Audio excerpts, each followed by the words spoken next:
तुळशी माळ गळा गोपी चंदन टिळा हृदयी कळवळा वैष्णवांचा आषाढी कार्तिकी पंढरीची वारी साधन निर्धारी आन नाही तुळशी माळ गळा गोपी चंदन टिळा हृदयी कळवळा वैष्णवांचा एका जनार्दने ऐसा ज्याचा नेम तो देवा परम पूज्य जगी तुळशी माळ गळा गोपी चंदन टिळा हृदयी कळवळा वैष्णवांचा महायोग पीठे तटे विमरथ्या वरम पुंडरीकाय दातु मुनींद्रे समागत्य तिष्ठन्तमानन्द कंदम परब्रह्मलिंगम भजे पांडुरंगम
पांडुरंगा करू प्रथम नमन दुसरे चरण संताची त्यांच्या कृपादाने कथेचा विस्तारू बाबाजी सद्गुरुदास तुका मनोजवं मारुततुल्य वेगम जितेंद्रियं बुद्धिमत्ता वरिष्ठं वातात्मजं वानरायुध मुख्यं श्रीरामदूतं शरणं प्रपद्ये हे दुःख भंजन मारुती नंदन सुन लो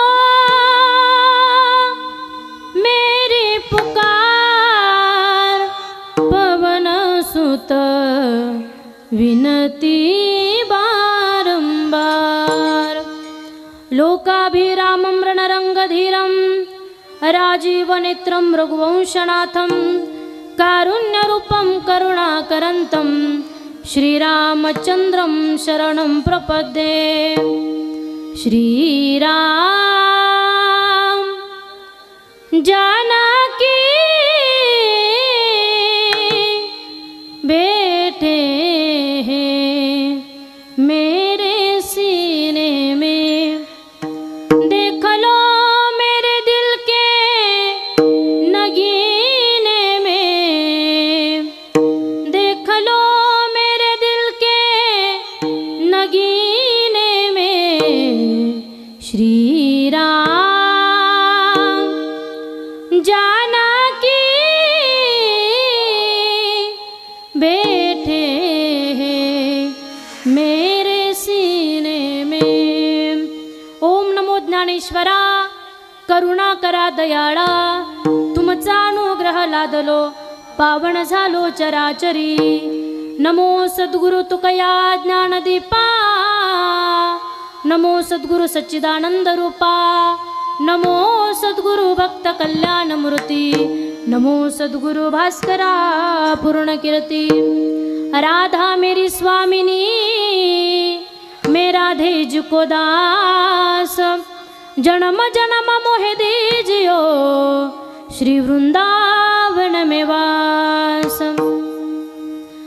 राधा मेरी माँ तो है, पिता मेरो घनश्याम, इन दोनों के चरण में करूँ बारंबार प्रणाम। जय जय श्री राधा रमण, जय जय नवल किशोर, जय गोपी चित्त चोर प्रभु, जय जय माखन चोर। आता हृदया फुले चौपाळून या भले, वरी बैसव पावले श्री गुरूंच्या जयांचे केले स्मरण। होय सकळ विद्यांचे अधिकरण, तेची बंधू श्री चरण श्री गुरूंचे ते नमस्कारोने आता। आवडे देवासी तो एका प्रकार, नामाचा उच्चार रात्रंदिवस। तुळशी माळ गळा गोपी चंदन टिळा, हृदयी कळवळा वैष्णवांचा प्रस्तुत। प्रसंगी प्राप्त स्थळी कीर्तन रूपी सेवेसाठी निवडलेला अभंग पैठणचे सुप्रसिद्ध साधू शांती ब्रह्म श्रीमंत श्री संत एकनाथ महाराज यांचा 4 चरणाचा असून देवाची आवड सांगणारा अभंग आजच्या दिवशी निवडलेला आहे। विठ्ठल विठ्ठल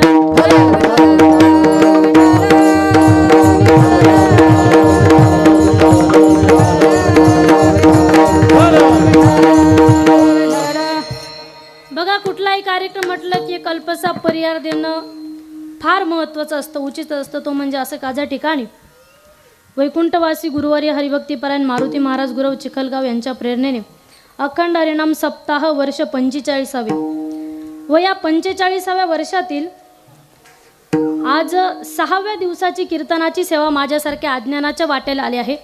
अभंग त्या ठिकाणी ज्ञानी महात्म्याचा आहे। बघा, या ठिकाणी उपस्थित सर्व गावकरी असतील, महिला मंडळ, पुरुष मंडळ, सर्वांचेच आभार मानते। पहिल्यांदा सांगते, मला प्रस्तावना काही सांगता येत नाही, 2च मिनिटात सांगणार बरं का। या ठिकाणी तुम्हाला सर्वांनाच माहिती आहे आपला सप्ताह चालू आहे, प्रत्येकजण कीर्तनकार येतात, प्रत्येकजण सांगतात, मला पण माहिती, मी पण ऐकलं म्हणून मी पण सांगणार। फक्त या ठिकाणी थोडासा पर्याय देणं उचित आहे। तो म्हणजे असे काजा ठिकाणी 6व्या दिवसाची कीर्तनाची सेवा आहे। ज्यांनी या ठिकाणी सेवा घेतलेली आहे कैलासवासी शिवाजी विठ्ठल सांडभोर माजी सरपंच यांच्या स्मरणार्थ श्री पृथ्वीराज शिवाजी सांडभोर, राहुल संभाजी सांडभोर, सरगम ढाबा यांनी या ठिकाणी या कीर्तनाची सेवा घेतलेली आहे। बघा, या ठिकाणी त्यांचे आभार मानते, इथं सर्व गुणीजन आहेत, सर्वांचेच आभार मानते।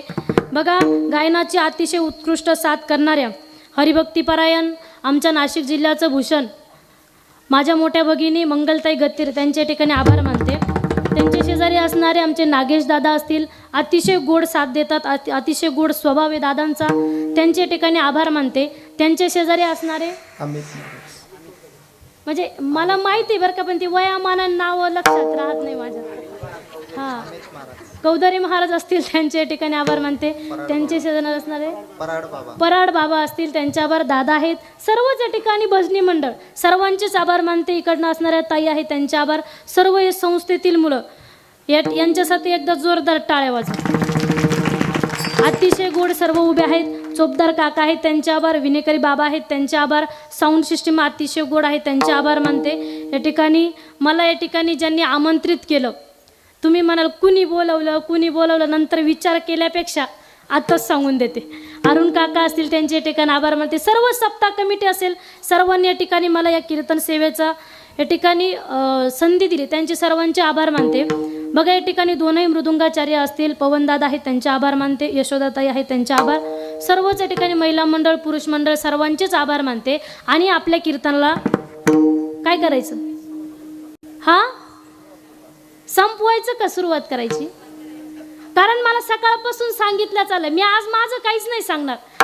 त्यांनी जे सांगेल ना, कोण काय सांगतंय कोण काय सांगते, आज हे झालं पाहिजे बरं का, आज ते झालं पाहिजे. त्याच्यामुळं मी माझं काहीच नाही, सर्व तुम्ही जे सांगणार आहे ना, सांगितलंय सकाळपासून तेच सांगणार आहे. विठ्ठल विठ्ठल.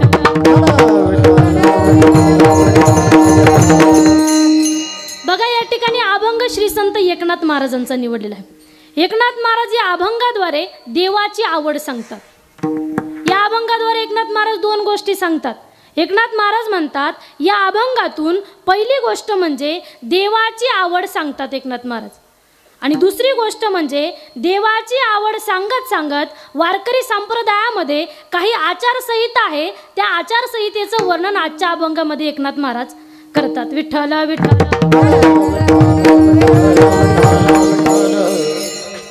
आवडे देवासी तो ऐका प्रकार. एकनाथ महाराज म्हणतात ऐका काय, देवाला आवडणारा प्रकार ऐका. देवाला काय आवडतं? नामाचा उच्चार रात्रंदिवस. देवाला त्याचं नामस्मरण केलेलं, रात्रंदिवस केलेलं देवाला आवडतं. अजून काय आवडतं देवाला?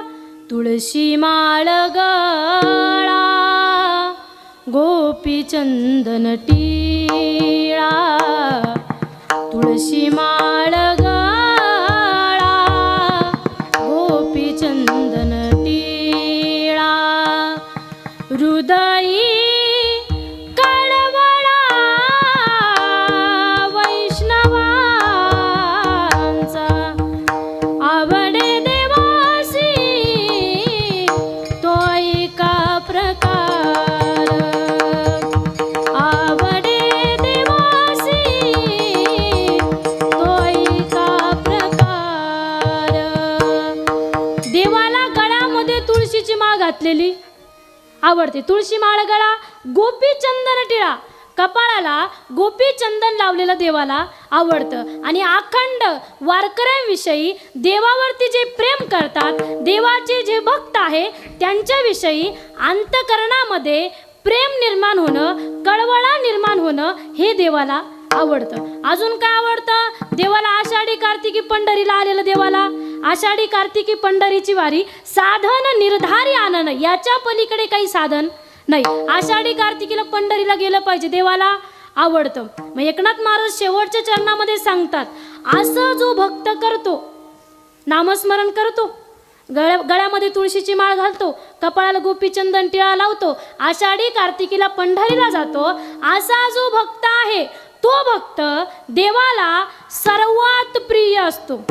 एका जनार्दनी ऐसा ज्याचा नेम, तो देवा परम पूजा जागे. तो देवा परम पूजा जागे. आवडे देवासी तो ऐका प्रकार.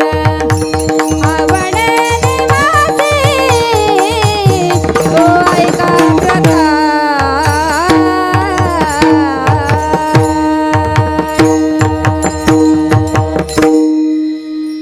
हा झाला अभंगाचा सरळ सरळ भावार्थ. चिंतन तुम्हाला कळालं का?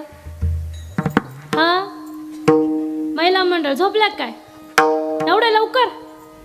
अभंगाचं चिंतन तुम्हाला कळालं? हा म्हणा नाही तर नाही म्हणा, माना तरी हलवा. इकडं पुरुष मंडळ सांग सांग बोला ना, पाऊस पडेल का? माना तरी हलवत चला. अभंगाचं चिंतन तुम्हाला नाही? अरे चिंतन तुम्हाला कळालं. आता एक काम करा, तुम्ही निवांत झोपून घ्या, काहीच लोड घ्यायचं नाही. जाता जाता उठून देईल मी. काय होईल माहिती का, आज मी रोज, मला तुम्ही रोजच बघतात, त्याच्यामुळे मला बघून बघून बघून बघून तुम्हाला झोप येईल. झोपा, काय काय हरकत नाही. बघा जाता जाता उठून देईन. पण काही काही लोक लय विचार करतात, तो आम्ही रोज जातो कीर्तनाला, त्यांना वाटतं गेलं पाहिजे, ऐकलं पाहिजे, बसलं पाहिजे, 1.5-2 तासाचं कीर्तन असतंय, काही गोष्टी घेतल्या पाहिजे.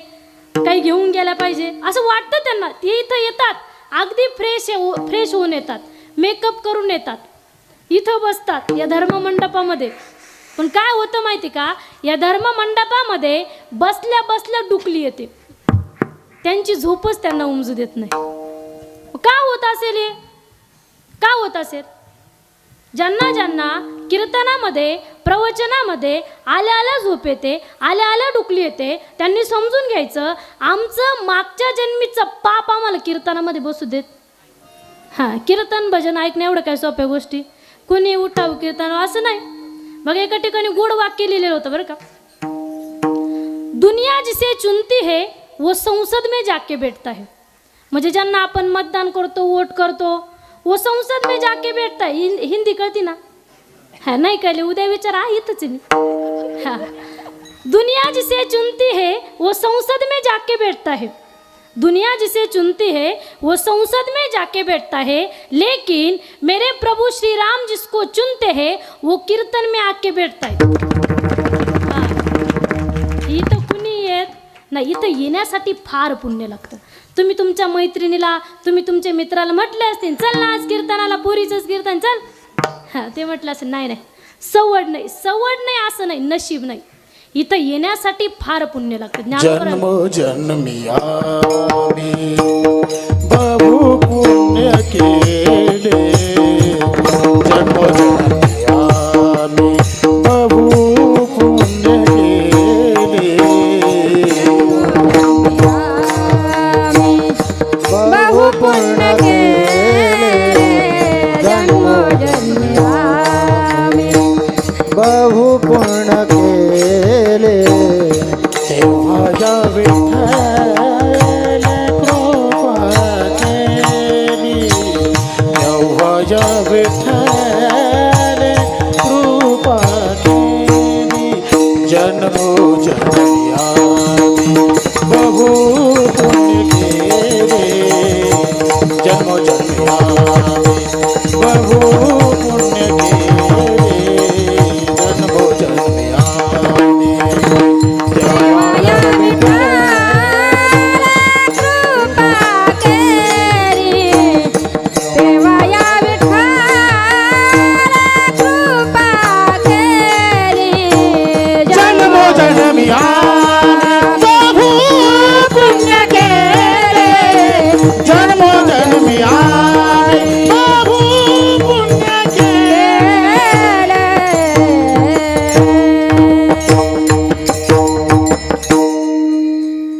नामदेव महाराजांसारखा महात्मा सुद्धा म्हणतात जन्मो जन्मी आम्ही बहु पुण्य केले. मग काय झालं? तेव्हा या विठ्ठले कृपा केली. जन्माजन्मांतरीचं पुण्य झालं तेव्हा देवाने आमच्यावरती कृपा केली. मग आपणही फार भाग्यवान आहात. ज्ञानोबराय सुद्धा म्हणतात बहुत सुकृताची जोडी म्हणून विठ्ठली आवडी. फार पुण्य लागतं तेव्हा देवाविषयी आवड निर्माण होती. बघा या ठिकाणी हे मानवी शरीर मिळण्यासाठी पुण्य लागतं. सर्वांनाच माहिती, एक एक योनी कोटी कोटी फेरा आणि मग लागे वारा मानवाचा, मनुष्य देहाचा. बघा या ठिकाणी फार फिरून आलो का मग मानवी शरीर भेटतंय. मग हे शरीर काही सहजासहजी भेटलं नाही. काही काही लोक सहज बोलतात तो, हां जे या जन्मात राहिलं ना हे ते पाहू पुढच्या जन्मात. पुढचा जन्म माणसाचं भेटेल का? कोणाला कोणाला गॅरंटीच नाही. हाच कसा तरी भेटलाय, फार पुण्य झालं. 2 मिनिटात उदाहरण सांगेल बरं का. एका गावामध्ये काय झालं, एक राजा होता, त्याने संपूर्ण गावभर दवंडी दिली. जो कोणी मला कावळा सापडून आणून देईल त्याला 10,000चं बक्षीस. असं ऐकल्याच्या नंतर सर्व गाव कावळ्याच्या मागे. त्यांनी काय विचार केला, 10,000 भेटले म्हणजे कुठं जायची गरज नाही पुण्याला वगैरे, आम्हाला तिकडंच थांबू आम्ही, असं त्यांना वाटायचं. पण ते कावळा काही सापडेनाच. प्रत्येकजण सापडायला लागला. त्या गावामध्ये एक आंधळा माणूस होता. मग त्याने काय विचार केला, ज्यांना डोळे त्यांना सापडत नाही, आपण कुठं काय करतात, आपण बरं आहे म्हटलं, आपलं आपलं चालू द्या, आपल्याला काही सापडणार नाही. मग त्याचे नित्यक्रम चालू होतात. तो रोज सकाळी नदीवर स्नानाला जायचा. तो त्या दिवशी उठला, सकाळी स्नानाला गेला, नदीवरती गेल्याच नंतर पाण्यात त्याने डुबकी मारली. पाण्यात डुबकी मारल्याच्या नंतर त्याचा नित्यनेम होता, पाण्यात डुबकी मारली का असे वरती हात काढायचे. बोलत नाही तुम्ही? हां, वरती हात काढायचे. वरती हात काढल्याच्या नंतर मग त्या दिवशी असा प्रसंग झाला, त्याने पाण्यात डुबकी मारली, वरती हात काढला आणि हात काढल्याच्या नंतर त्याच्या दोन्ही हातांमध्ये कावळा सापडला. सापडल्याच्या नंतर त्याने तिथल्या लोकांना विचारलं कोणता पक्षी, त्याला दिसत नव्हतं ना. मग सर्वांनी सांगितलं कावळा आहे. त्याला लय आनंद झाला. ते म्हटलं आता 10,000 घ्यायचे, निवांत महिनाभर काही काम करायचं, निवांत खायचं, निवांत बसायचं, आपल्याला काही काम करायची गरज नाही. मग त्याने काय केलं, तो कावळा घेतला आणि राजाकडे निघाला. पण माणूस असा आहे, आशा संपत लय आशा. आपल्याला जर रस्त्याने चालू 1 रुपया सापडला असं वाटतं 1 रुपयाऐवजी 10 असते ना, हां बरं झालं असतं. 10 सापडले का असं वाटतं 100 असते तर बरं झालं असतं. 100 सापडलं असं वाटतं 1000 असते तर बरं. म्हणजे आशा माणसाची वाढत चालती. मग त्याला वाटलं एका कावळ्याची किती आहे 10,000 आणि 2 नेल्यावर हा पैशाचा हिशोब लावतो ना पट, हा 20,000 आहे. मग म्हटलं आपल्याला सोपं आहे, पाण्यात डुबकी मारायची, वरती हात काढायचे, कावळा आहे, आपल्याला दुसरी तिसरीकडे जायची गरज नाही. मग त्याने काय केलं, तो कावळा घेतला आणि कोणाकडे दिला नाही, त्याला विश्वास नव्हता. मग त्याने तो कावळा घेतला आणि असं आपल्या काखेत ठेवला, पाण्यात डुबकी मारली आणि वरती हात सापडला का नाही. आणि जो होता तो, त्याला हसू नका. तसं आपल्याला वाटतं बा पुढचा जन्म भेटेल, जो आहे तो निघून जाईल पुढच्याची आशा करताना. जे आहे ते याच जन्मात केलं पाहिजे. याच जन्मामध्ये देवाचं भजन चिंतन गडे देवाचे भजन आणि कहे ज्ञान नाही कोठे, आणि कहे ज्ञान नाही कोठे, आणि कहे ज्ञान नाही कोठे. याच देही घडे देवाचे भजन आणि कहे ज्ञान नाही कोठे, आणि कहे ज्ञान नाही कोठे, आणि कहे ज्ञान नाही कोठे.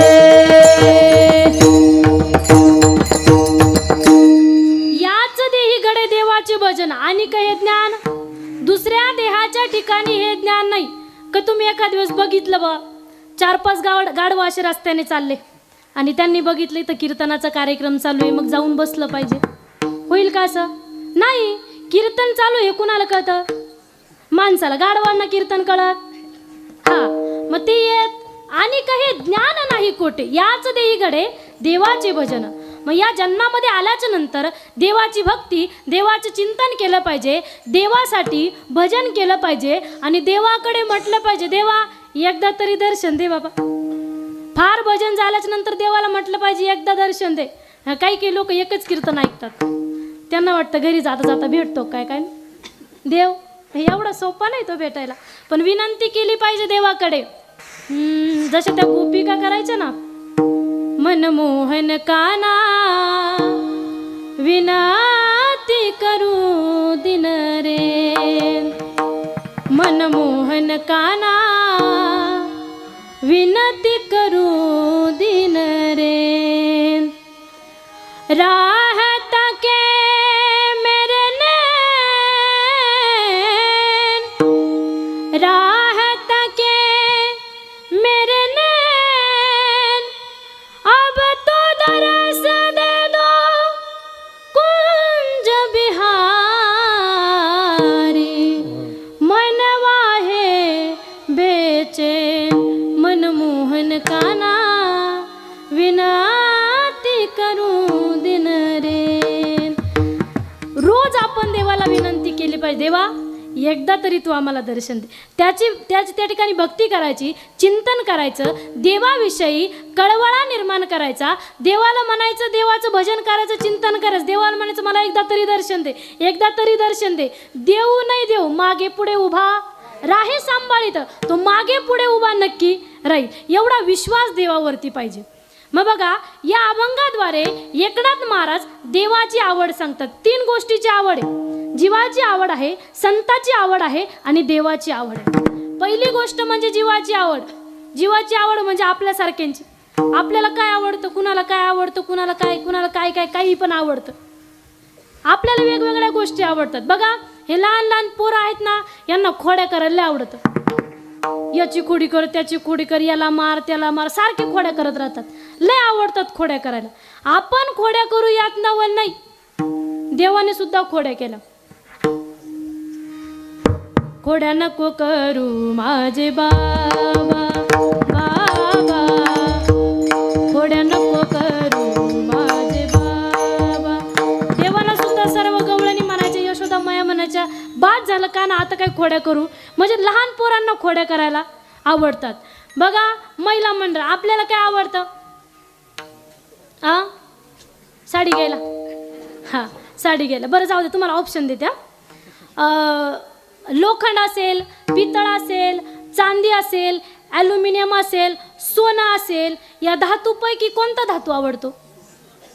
हा, लोखंड. इकडं लोखंड. हा, सोनं ना. सोनं लय आवडतं आपल्याला. बापरे बापरे, लय सोनं आवडतं. इतकं सोनं लग्नामध्ये पाहायचं फक्त. ही तिच्या पुढं तर ती तिच्या पुढं. कोणते कोणते हार घालतात. पोहे हार असेल, राणी माझ्या नावाचं पण आहे बरं का, राणी हार असेल, चप्पल हार पण आहे ना, नाही का? नाही ना. वेगवेगळ्या प्रकारचे हार असतात. प्रत्येक लय महिला मंडळासारखं लय सोनं घालतात आणि एकमेकींच्या पुढं ही तिला दाखवते, ती तिला दाखवते. असं आपल्याला सोनं लय आवडतं. आपल्याला सोनं आवडेल यात नवलच नाही. प्रभू श्रीराम प्रभूंच्या बायकोला सुद्धा लय सोनं आवडायचं. बरोबर आहे ना. वनवासात गेल्यावरती त्या ठिकाणी सोन्याचं हरिण पाहिलं. सोन्याचं हरिण पाहिल्याच्या नंतर मग मला चोळी शिवायची म्हटले सोन्याच्या हरणाची. मग ते म्हणजे तिथून चालू आले. आपल्याला आवडते यात काही नवल नाही. बघा, पुरुष मंडळ, आपल्याला काय आवडतं? आपल्याला शौर्य गाजवायला आवडतं. म्हणजे प्रत्येक गोष्टी म्हणजे पुरुष हा पुढं राहतो. कुठलाही कार्यक्रम घ्या तुम्ही, कुठल्याही कार्यक्रमामध्ये पुरुषाची साथ लई महत्वाची असते. ते सर्वात पुढे असतात. किती मोठं संकट येऊ द्या, ते पुढे असतात. म्हणजे आपल्याला शौर्य गाजवायला आवडतं, मोठेपणा गाजवायला आवडतं. आपल्याला आवडेल यात नवल नाही. छत्रपती शिवाजी महाराजांनी शौर्य गाजवलं. तुम्हाला सर्वांना माहिती, छत्रपती शिवाजी महाराजांनी स्वराज्याची स्थापना केली. म्हणजे वेगवेगळ्या प्रकारची आवड असते. जीवाची आवड आहे, संतांची आवड. संतांना काय आवडतं? माझी जीवेची आवड आहे.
संत महात्म्यांना देव सोडून काहीच आवडत नाही.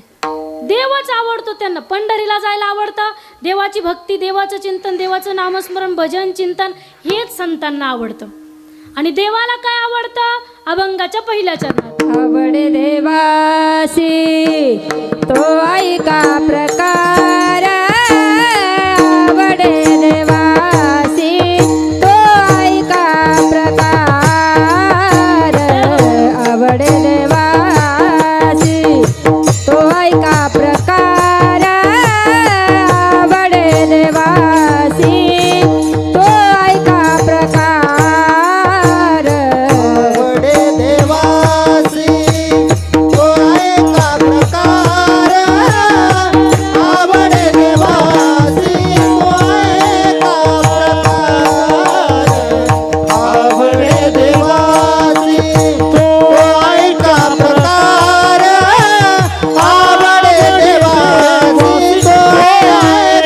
प्रकार नामाचा उच्चार रात्रंदिवा, नामाचा उच्चार रात्रंदिवस, नामाचा उच्चार, नामाचा उच्चार रात्रंदिवस. तुळसी माळ गळा गोपी चंदन टिळा, तुळसी माळ गळा गोपी चंदन टिळा, तुळसी माळ गळा गोपी चंदन टिळा, तुळसी माळ गळा गोपी चंदन टिळा. तुळसी माळ गळा गोपी चंदन टिळा, तुळसी माळ गळा गोपी चंदन टिळा, तुळसी माळ गळा गोपी चंदन टिळा, तुळसी माळ गळा गोपी चंदन टिळा. आवड देवाची होय का प्रकार, हा नामाचा उच्चार,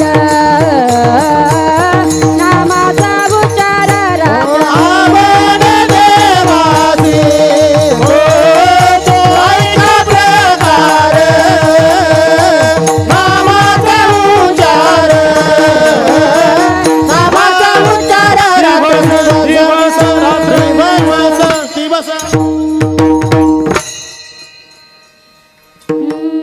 आवडे देवासी तो ऐका प्रकार, नामाचा उच्चार रात्रंदिवस. पहिली आवड सांगितली देवाची, पहिली आवड एकच आहे, देवाला त्याचं नामचिंतन केलेलं आवडतं. मग आपण केलं पाहिजे, त्याला आवडणाऱ्या गोष्टी प्रत्येकाने केल्या पाहिजे, देवाला आवडणाऱ्या गोष्टी केल्या पाहिजे. बाकीच्यांना काय आवडतं हे नाही बघितलं पाहिजे, देवाला काय आवडतं याचा विचार केला पाहिजे. मग देवाला त्याचं नामचिंतन केलेलं आवडतं. बघा, बरेचसे उदाहरणं सांगता येतील, तुम्ही आतापर्यंत बरेचसे उदाहरणं ऐकले नामचिंतनाविषयी. पण तुम्हाला एक सांगेल बरं का, नामचिंतनामुळे देवाच्या नामस्मरण करता करता काही भक्तांनी आपला प्राण सोडला तरी देवाचं नामस्मरण करायचं सोडलं. बघा, रामायणामधला प्रसंग सांगेल, 2 मिनिटात सांगेल. बघा, राम रावण युद्ध चालू होतं. त्या युद्धामध्ये रामप्रभूंच्या बाजूने सर्व वानर सेना होती, प्रत्येकाला माहिती वानर सेना होती, आणि रावणाच्या बाजूने सर्व राक्षस होते. आणि त्या राक्षसामध्ये रावणाच्या बाजूने त्याचा भाऊ होता कुंभकर्ण, बरोबर ना, त्याचा भाऊ हा होता त्याच्याकडनं. मग त्या कुंभकर्णाने ते युद्ध चालू होतं, युद्ध चालू असताना प्रत्येकाने या ठिकाणी कुंभकर्ण माहिती का तुम्हाला पोरांनो, कुंभकर्ण माहिती का? इकडं माहिती ना, लई मोठा कुंभकर्ण आहे, माहिती ना तुम्हाला, लई मोठा कुंभकर्ण आहे. इतका मोठा कुंभकर्ण आहे का तो एकदा झोपला की 6 महिने उठतच नव्हता तो 6 महिने. इतका मोठा कुंभकर्ण, त्याला उठवण्यासाठी असे ते त्या ठिकाणी जे शस्त्र राहायचे त्या शस्त्रांनी मारायचे तरी तो काय उठत नव्हता. त्याच्या कानामध्ये माईक सिस्टीम नव्हती तेव्हा, पण ते करायचे ते सनई वगैरे ते वाजवायचे त्याच्या कानामध्ये तरी तो उठत नव्हता. एवढा मोठा कुंभकर्ण होता, लई मोठा कुंभकर्ण होता. तुम्हाला माहिती, प्रत्येकाला कुंभकर्ण कसा होता माहिती, प्रत्येकाला माहिती आहे का? इकडं पाहिलंय का तुम्ही? मग कस काय हा हा म्हणून राहील? पाहिलं कुणीच नाही? कुठं पाहिला? मी टीव्हीत पाहिलाय. हा, तुम्ही पण टीव्हीतच पाहतो आपण, कारण ते टीव्हीमध्ये त्यांनी ते वर्णनानुसार ते कुंभकर्णाची भूमिका मांडलेली असते. लय मोठा कुंभकर्ण, फार मोठा कुंभकर्ण, आणि तो रावणाच्या बाजूने युद्ध खेळायला होता, युद्धासाठी होता. आणि युद्धामध्ये वानर सेना होती. त्या वानरामध्ये एक वानर होतं, त्या वानराचं नाव होतं गंधमादन नावाचं वानर. ते वानराची त्या ठिकाणी ते युद्ध पण चालू आणि भजन पण चालू, चिंतन पण चालू, त्याचं सारखं चालू होतं, श्रीराम जय राम जय जय राम, श्रीराम जय राम जय जय राम, सारखं भजन चालू होतं त्या वानराचं. आणि भजन चालू असताना कुंभकर्णाने ते भजन कानावरती कुंभकर्णाच्या पडलं. कुंभकर्णाच्या कानावरती पडल्याच्या नंतर कुंभकर्णाला लई राग आला. म्हटलं आता ज्याच्यासोबत युद्ध चालू आहे त्याचं नामस्मरण मला ऐकायला येतंय. लय राग आला. त्यानं असं त्या गंध मादनाला असं धरूनच घेतलं, अशा हातामध्ये धरलं आणि आपल्या एका हातावरती ठेवलं. हातावरती ठेवल्याच्या नंतर त्या गंध मादनाला सांगितलं, एक काम कर, तू जे काही भजन करतोय ते काय मला आवडत, तू एक काम कर, फक्त एकदा रावण म्हण, मी तुला मारत नाही, तुला सोडून देतो, जिवंत जाय म्हटलं, तू घरी कशाला या भानगडीत पडतो, एकदाच रावण म्हण. ते म्हटलं आपण म्हणणार नाही. त्याचं तिथंच भजन चालू झालं त्याच्या हातावरती, श्रीराम जय राम जय जय राम, श्रीराम जय राम जय जय राम. भजन चालू झाल्याच्या नंतर कुंभकर्णाला लई राग आला. राग आल्याच्या नंतर कुंभकर्णाने ती अशी मूठ दाबली आणि दाबल्याच्या नंतर त्या वानराचा जीव असा कासावीस व्हायला लागला. तरी काय तो पार्टी बदलायला तयार. मग याने विचार केला कुंभकर्ण, याला थोडीशी अपेक्षा असेल, याला आपण काही ऑफर करू. मग ते म्हटले एक काम कर, तुला आहे ना 10 गावं सोन्याचे देतो, एकदाच रावण म्हण. हे ते म्हटलं आपल्याला गरज नाही, सोनाबिनं काय नको, आपल्याला फक्त भजन करायचं. तरी काय म्हणायला तयार. ते म्हटलं अजून वाढू, एक काम करतो, आम्ही 3 भाऊ आहे, रावण, बिभीषण, कुंभकर्ण, आम्ही 3 भाऊ आहे. आमच्या 3 भावांमध्ये ही जी काही संपत्ती आहे ही संपत्ती 3 वाटल्या जाईल. मग वाटल्या जाईल ना, जो माझा भाग आहे ना, 3रा भाग तुला देतो, एकदाच रावण म्हण. तरी काय म्हणायला तयार. आपले किती पार्टी बदलतात, 500, 1000, 2000 लईतले, ते काय पार्टी बदलायला तयार. तरी त्याचं भजन चालू झालं, श्रीराम जय राम जय जय राम, श्रीराम जय राम जय जय राम. सर्वांनी म्हणा, श्रीराम जय राम जय जय राम, श्रीराम जय राम जय जय हो, श्रीराम जय राम जय जय राम, श्रीराम जय राम जय जय राम. श्रीराम जय राम जय जय राम, श्रीराम जय राम जय जय राम, श्रीराम जय राम जय जय राम, श्रीराम जय राम जय जय राम. श्रीराम जय राम जय जय राम, श्रीराम जय राम जय जय राम.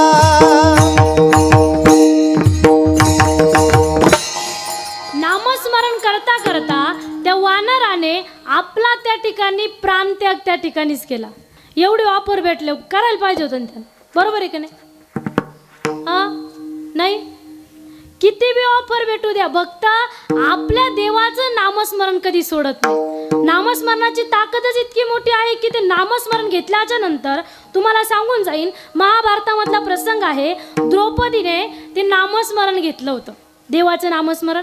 काय झालं, पांडवांना यज्ञ करायचा होता, त्या यज्ञामध्ये त्यांना ऋषींची गरज होती, साधू संतांची गरज होती.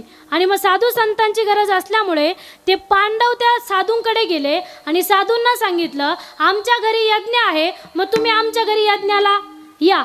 मग ते म्हटले नाही नाही, आपण काही येणार नाही, तुमच्याकडे किती पुण्य आहे मग मी येतो, सांगा पटकन किती पुण्य आहे.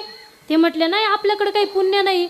मग ते पुण्य देत असाल तर मी येतो, तसं काही येणार नाही. मग पांडव म्हटले आपल्याकडे काही एवढं पुण्य नाही. मग ते साधू म्हणतात, बरं ठीक आहे, तुमच्याकडे 1000 यज्ञ केल्याचं पुण्य आहे का, 1000. ते म्हटले एवढं तर पुण्य नाही, अजून एवढे काही यज्ञ झाले नाही. मग ते पांडव घरी निघून गेले. घरी निघून गेल्याच्या नंतर द्रौपदीला हा सर्व घडलेला वृत्तांत सांगितला. द्रौपदी म्हणते 1000 यज्ञांचं लागतं ना, मी जाते बाबांना घेऊन येते, साधूला घेऊन, ऋषींना घेऊन येते. द्रौपदी गेल्याच्या नंतर द्रौपदीला त्या साधूने सांगितलं, मी आत्ताच सांगितलं, म्हटलं 1000 यज्ञांचं पुण्य लागेल, तू काय आता येऊ नको, सांग तुझ्याकडे असेल तर मी येतो, तसं काही येणार नाही. मग द्रौपदी त्या साधूला म्हणती, त्या ऋषींना म्हणती 1000च लागते ना, 1000च बरं का, 1000च लागतं ना. असा एवढा शब्द ऐकल्याच्या नंतर ऋषी कुटियेच्या बाहेर आले आणि कुटियेच्या बाहेर आल्याच्या नंतर त्या साधूने विचारलं, त्या ऋषींनी विचारलं, 1000च म्हणजे असं किती पुण्य आहे तुझ्याकडे, किती आहे. मग द्रौपदी म्हटली, जसं मी आमच्या घरून निघाले, प्रत्येक पावला पावलाला कृष्ण कृष्ण कृष्ण कृष्ण म्हणत आले आणि पावला पावलाला देवाचं भजन केल्याच्या नंतर काय होतं? नाम घेता वाट चाले यज्ञ पाऊला पाऊली गडे. पावला पावलाला यज्ञ केल्याचं पुण्य भेटतंय.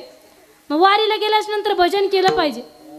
ही बडबड ती बडबड केल्यापेक्षा भजन केलं पाहिजे. पण काय लोक करतच नाही भजन. वारीला गेल्याच्या नंतर पंढरपुराला जर निघाले ना, ते काय करतात? स्वतः पण निघतात. मग ते काय म्हणतात, आपण जर गेलो, आपल्यासोबत जर दोघं तिघं असले तर बरं आहे. मित्र परिवार थोडंसं बोलायला चालायला जेवायला वगैरे जो त्या ठिकाणी राहायला बरं राहतं. म्हटले 4-5 जण पाहिजे सोबत. मग ते 4-5 जणांना घेऊन निघतात. मग ते 4-5 जण काय करतात माहिती आहे का? सकाळी उठतात.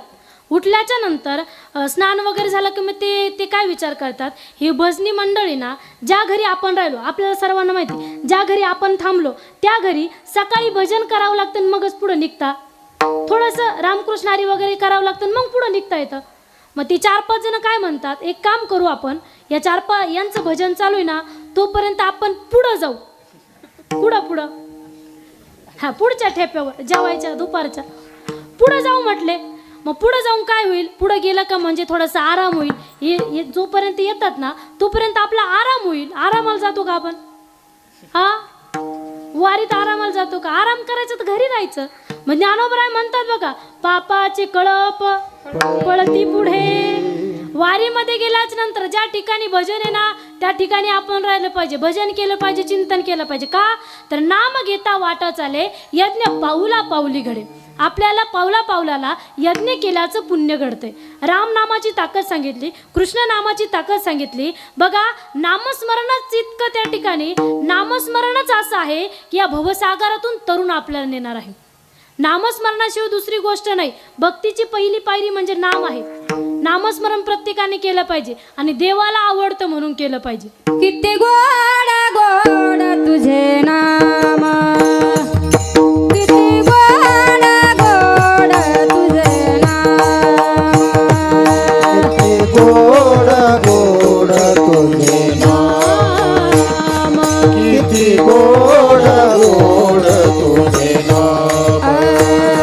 माझ्या विठ्ठला, माझ्या विठ्ठला रे, माझ्या विठ्ठला, माझ्या विठ्ठला रे, किती गोड गोड तुझे नाम, किती गोड गोड तुझे नाम, किती गोड गोड तुझे नाम, किती गोड गोड तुझे नाम.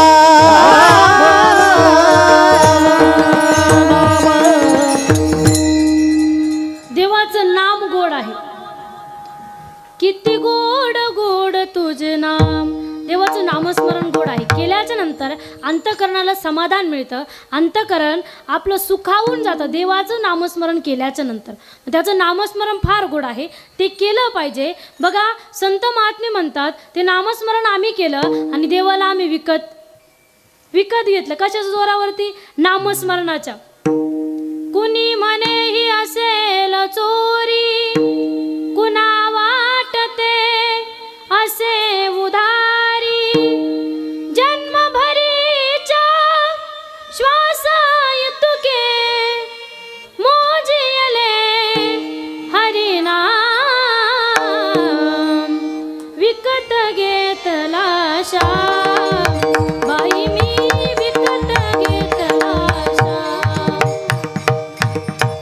कुणी म्हणे हा यमुनेवरचा गुलाम काळा संता घरचा, हाच तुक्याचा विठ्ठल आणि दासांचा श्रीराम, विकत घेतला श्याम, बाई मी विकत घेतला श्याम, बाई मी विकत घेतला श्याम. पहिली गोष्ट म्हणजे देवाला आवड काय आहे तर देवाला त्याचं नामस्मरण केलेलं आवडतं. अजून काय आवडतं देवाला? अभंगाच्या दुसऱ्या चरणात तुळसी माळ गळा गो गोपीचंद टिळा तुळशी माळ गळा गोपीचंद टिळा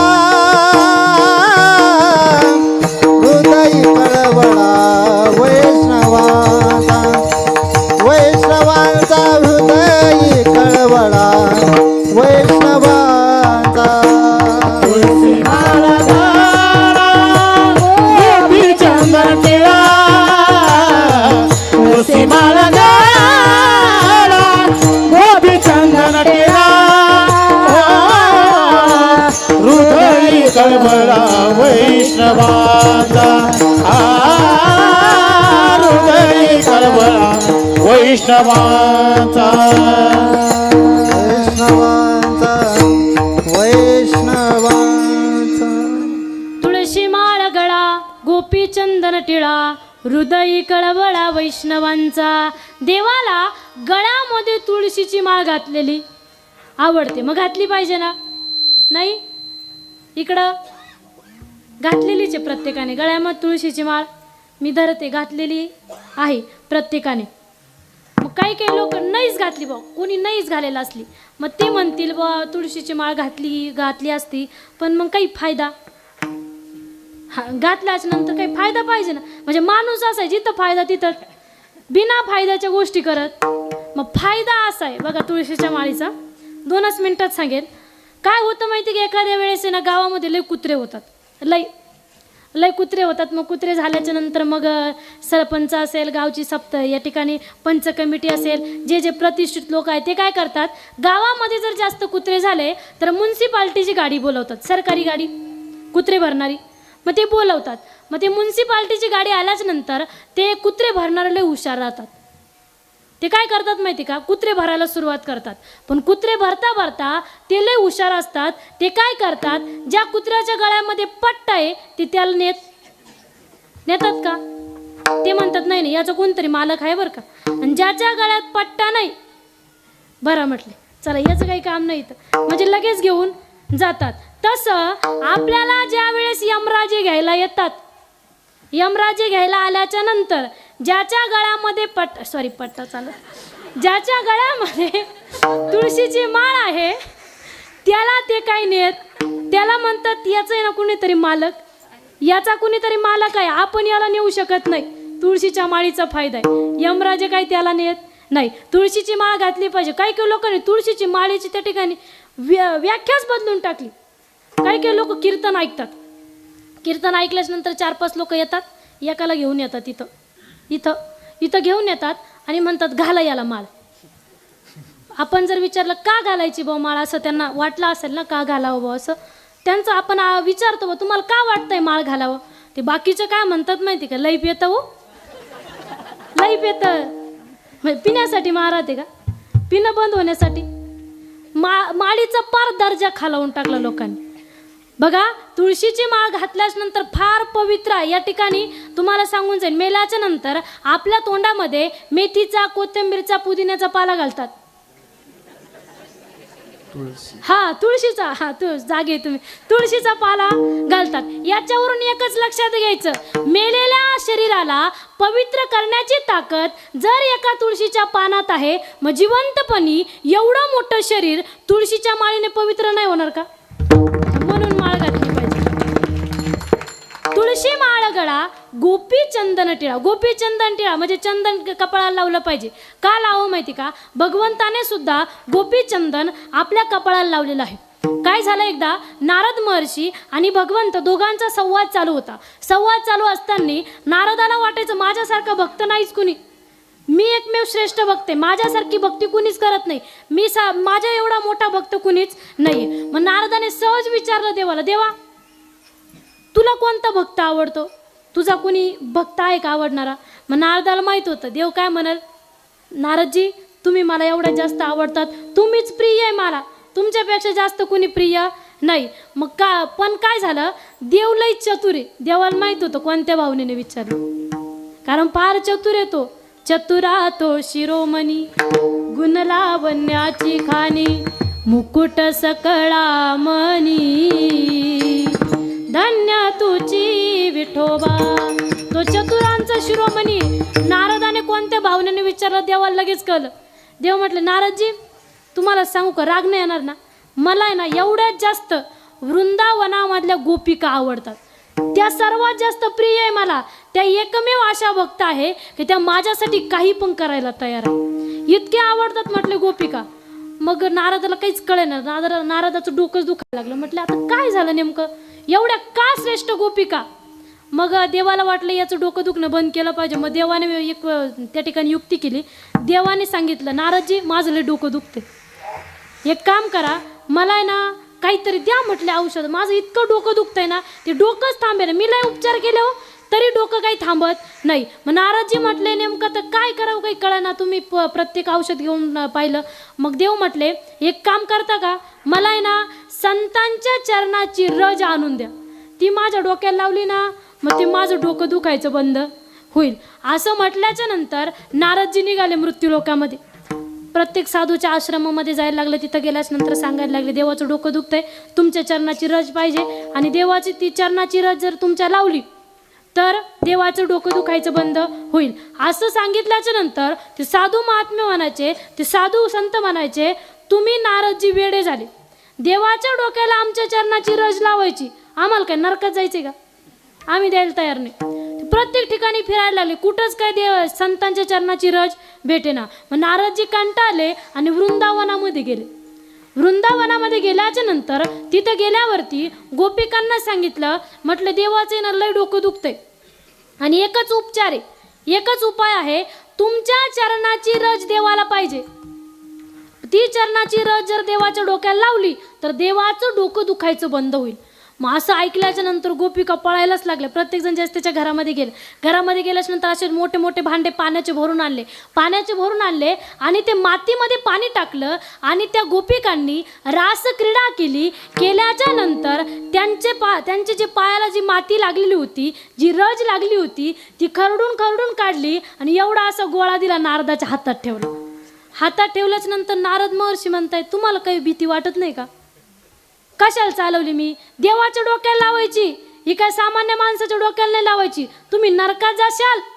असं म्हटल्याच्या नंतर त्यामधली एक वृद्ध गोपी होती, वयाने अनुभवाने मोठी होती. ती गोपी म्हटली नारदजी देवासाठी आम्ही, देवाचं डोकं जर दुखायचं बंद होत असेल तर देवासाठी आम्ही कायमच्या नरकात जायला तयार आहे. जन्मोजन्मी आम्ही नरकात जायला तयार आहे, पण देवाचं डोकं दुखायचं बंद झालं पाहिजे. त्याच वेळेस नारदाला कळलं गोपी काय एवढा श्रेष्ठ आहे. नारदजींनी ती रज घेतली. रज घेतल्याच नंतर देवाच्या डोक्याला लावली आणि देवाचं डोकं दुखायचं बंद. देवाचं नव्हतं दुखत, नारदाचं दुखत होतं. म्हणजे इतकं त्या ठिकाणी. आणि तेव्हापासून ती गोपीचंदन म्हणून देव सुद्धा मस्तकाला ते लावतात. तेच गोपीचंदन, गोपींच्या चरणाची रज म्हणजेच गोपीचंदन आहे. आणि ते गोपीचंदन छोटंसं थोडंसं तरी आपण सर्वांनी लावलं पाहिजे. गोपीचंदन टिळा हृदयी कळवळा वैष्णवांचा. अंतकरणामध्ये वारकऱ्यांविषयी, संतांविषयी, भक्तांविषयी कळवळा पाहिजे, प्रेम पाहिजे. हे देवाला आवडतं. तुळशी माळ गळा गोपीचंदन टिळा हृदयी कळवळा वैष्णवांचा. गोपीचंदन ओटी तुळशीच्या माळा, गोपीचंदन ओटी तुळशीच्या माळा, गोपीचंदन ओटी तुळशीच्या माळा, गोपीचंदन ओटी तुळशीच्या माळा. हार मिरविते गळा रे, हार मिरविते गळा रे, हार मिरविते गळा रे, हार मिरविते गळा रे. मांडियेला वाळवंटी बाई, खेळ मांडियेला वाळवंटी गाई.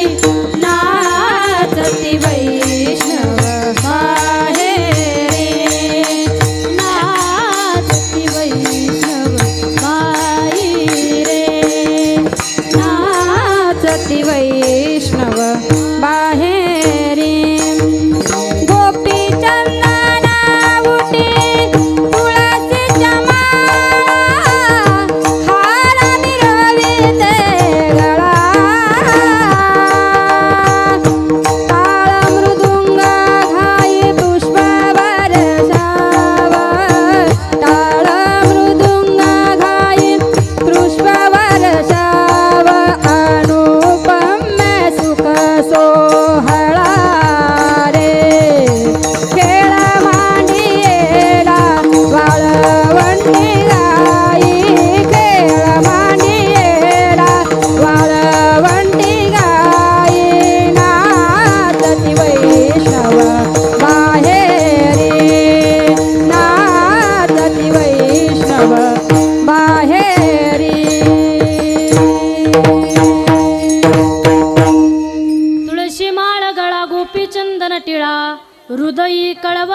वैष्णवांचा.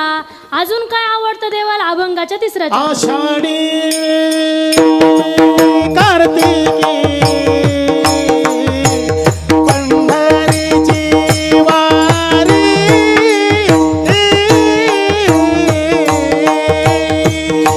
आषाढी कार्तिके पंढरीची वारी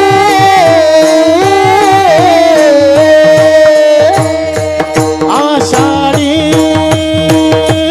कार्तिकी कार्तिकी पंढरीची वारी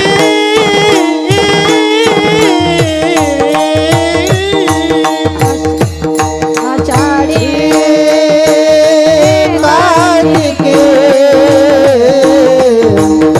पंढरीची वारी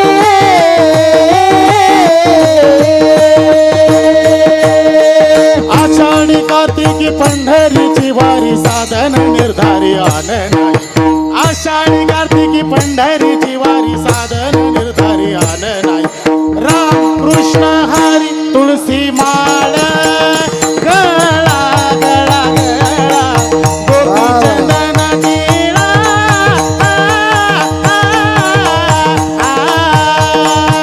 तुळसी माळ गळा गळा गोपी चंदन टिळा आषाढी पंढरीची वारी साधन निर्धारी आनंद आषाढी कार्तिके पंढरीची वारी साधन निर्धारी आनंद राम कृष्ण हरी तुळसी माळा गोपी चंदटिळा तुळसी माळा गोपी चंदटिळा आषाढी कार्तिकी पंढरीची वारी हो साधन निर्धारी आन नाही. कार्तिके पंढरीची वारी साधन निर्धारी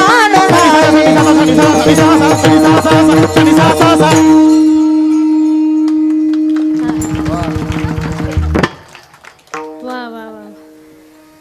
आत्ताशी झोपा झाल्या असतील, उठल्या असतील झोपेत. आषाढी कार्तिकी पंढरीची वारी साधन निर्धारी आन नाही.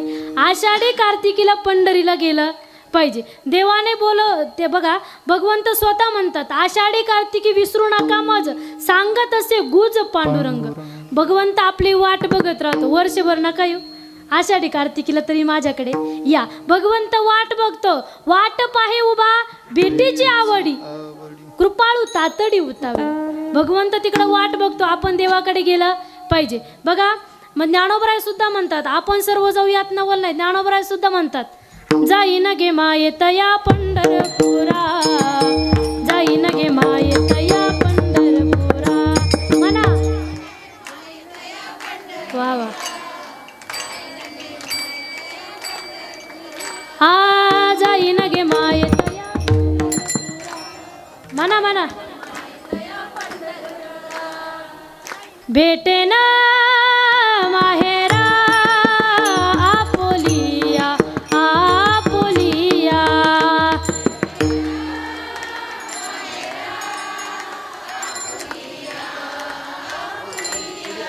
जाईन गे मायेत या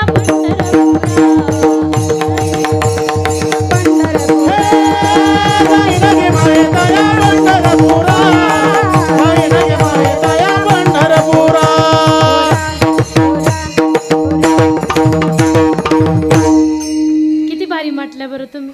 लय भारी, तुम्ही पण लय भारी म्हटले. पण काय झालं ना, पुढच्यांनी उक्त घेतलं होतं, मागचे जसे रोजान आले होते. असं नाही केलं पाहिजे.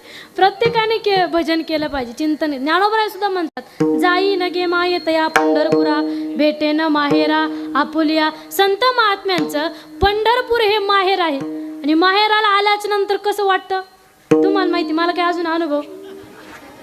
माहेराला आल्याच्या नंतर इतका आनंद होतो. माझ्या बहिणीना त्यांना मी म्हटले जा ना आता, बास ना आता. जाती नाही पण इतकं माहेर आवडतं, म्हणजे लय आवडतं. माहेराला जायचं म्हणजे फार आनंद होतो. तसं संत महात्म्यांना पंढरपूर हे त्यांचं माहेर आहे म्हणून तिथं जायला खूप आवडतं. तुकोबराय सुद्धा म्हणतात बघा, आपुल्या माहेरा जाईन मी आता, आपुल्या माहेरा जाईन मी आता. निरोप या संता हाती आला, निरोप या संता हाती आला, आपुल्या माहेरा जाईन मी आता. संत महात्मे माहेराला जाण्याची त्या ठिकाणी सारखी वाट बघत राहतात. मग आपणही पंढरीला गेलं पाहिजे. आषाढी कार्तिकी पंढरीची वारी याच्यापेक्षा दुसरं साधनच नाहीये. साधन निर्धारी आण नाही, तुळशी माळ गळा, गोपीचंदन टिळा, हृदयी कळवळा वैष्णवांचा. या ठिकाणी आपल्याकडे 15 मिनिटं शिल्लक. 11 म्हणजे 11ला संपणार. अजिबात पुढं जाणार मला माहिती. जास्त सांगितलं लोक डायरेक्ट म्हणते तिला कधी मिळत नाही का. जर टाइम आव संपवलं भांडवल संपलं असेल, त्याच्यापेक्षा आपलं 11ला संपवलेलं बरं. बघा या ठिकाणी वारकरी संप्रदायाच्या नियमानुसार विठोबा रखुमाई भजन होईल. ज्यांनी ज्यांनी आपापले हात सोबत आणले त्यांनी करावरती करा, लाजायचं काही काम नाही. विठोबा रखुमाई हरी जय जय, हरी जय जय, हरी जय जय, हरी जय जय. विठोबा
चिंतन केलं, नामस्मरण केलं, हात वरती केले, सर्वांचेच आभार मानते. आणि न सांगता हात खाली केल्यामुळे डबल आभार. हां, तसं कंटाळायचं आपल्याला नामस्मरण चिंतन. विठ्ठल विठ्ठल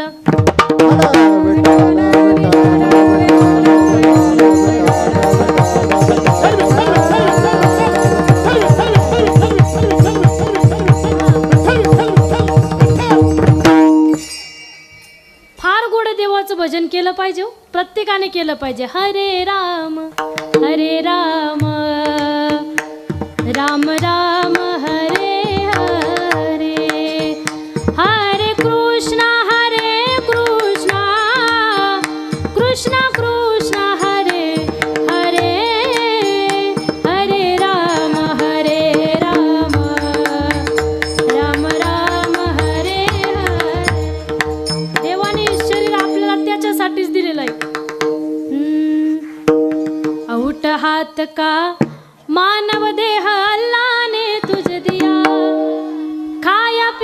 सुख से सोया नाग जमाना पाया विठ्ठल विठ्ठल